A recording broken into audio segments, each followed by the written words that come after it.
மிஸ்குவாக நிகழ்ச்சி பார்த்தீங்கன்னா, சென்னையிலிருந்து கூட படையெடுத்து போற இளைஞர்கள் நெறைய பேர் போறாங்க இங்க. ஆனா, அந்த ஊரை சார்ந்தவர்கள் பெரியவர்கள் என்ன சொன்னாங்கன்னா, இல்ல எங்க பையங்கலாம் நாங்க வந்து எங்க சொந்தக்காரங்க வீட்டுக்கு அல்லது சென்னைக்கு நாங்க அனுப்பிச்சுருவோம். என்னங்க இப்படிலாம் நடக்குது? இது நீங்க உங்க பையன வெளிய ஊர்களுக்கு ம். நீங்க இங்க உள்ளவங்கள அனுப்புறீங்களா? இல்லங்க.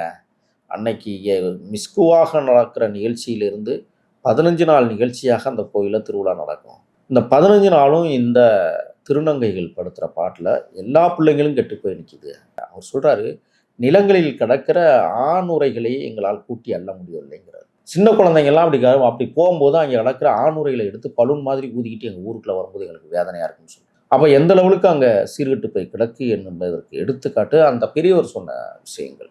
அது மட்டுமல்ல, அதான் 3 கூட 4 கூட அள்ளுறாங்க காண்டம்ஸ்ன்னு சொன்னா, இப்ப எதுக்கு இந்த விழா நடத்துறாங்க? எதுக்காக பக்தியோட போறாங்க?